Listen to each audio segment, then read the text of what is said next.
Good day and welcome to the dining room table. United Nations Security Council Middle East Resolution passed. State of Israel speaks. Subscribe, like, and share.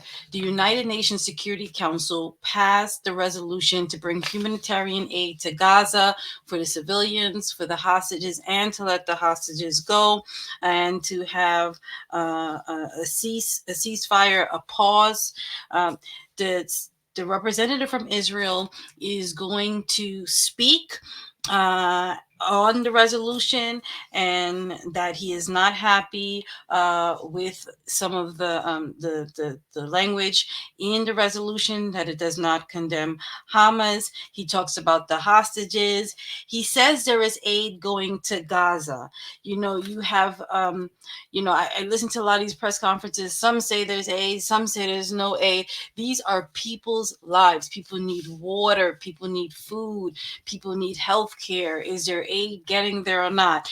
The representative from Israel will speak about the security and checking the aid, and that they will continue, that although they're saying that the aid is getting there, they will continue checking the aid because they don't want anything passing through to help further help Hamas. Let's listen to the representative.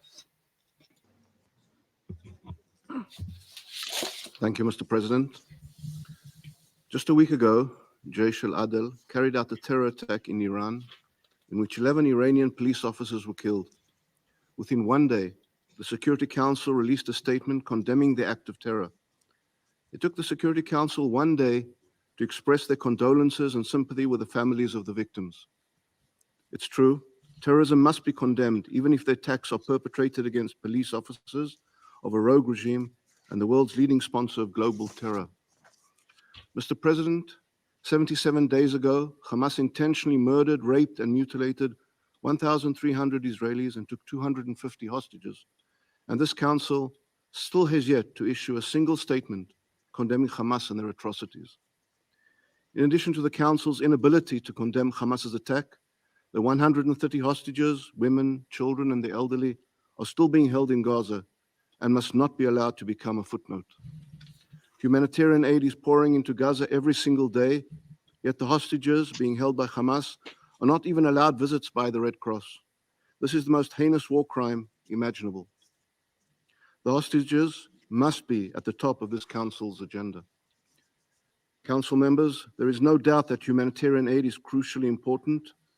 Israel is already facilitating hundreds of truckloads of aid into Gaza every day. Israel is also willing and able to exponentially increase the entry of aid trucks into Gaza. Israel has already opened the Kerem Shalom crossing in order to ensure the entry of more trucks, and has also facilitated the entry of dozens of trucks that arrived from Jordan. The only roadblock for aid entry is the UN's ability to accept them. Enhancing UN monitoring or coordination of aid is not a cure-all, and any enhancement of UN aid monitoring cannot be done at the expense of Israel's security inspections. Israel not only has a right, but an obligation to guarantee its security. This is why our mission to eliminate Hamas's capabilities has not changed.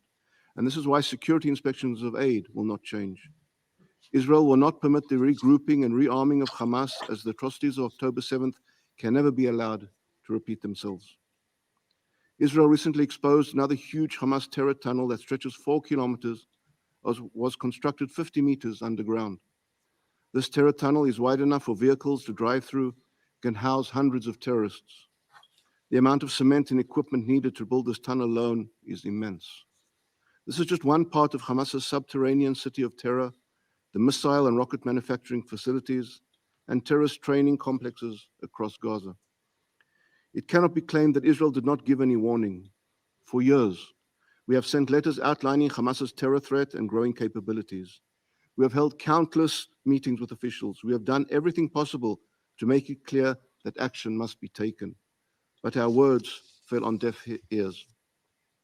Mr. President, if this council seeks to end hostilities, it should start by supporting Israel's mission of returning the hostages and eliminating the Hamas threat. At the very least, it must prevent Hamas's empowerment.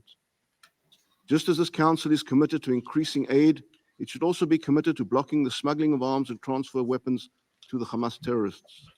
And just as this Council is committed to ensuring aid reaches Gazan civilians, it should also be committed to ensuring the said aid is not diverted into Hamas terrorists who do not care about the civilian population. The focus of any resolution should also hold Hamas accountable while taking every step to prevent them from entrenching themselves and regaining power. Mr. President, Hamas is a genocidal terror organization.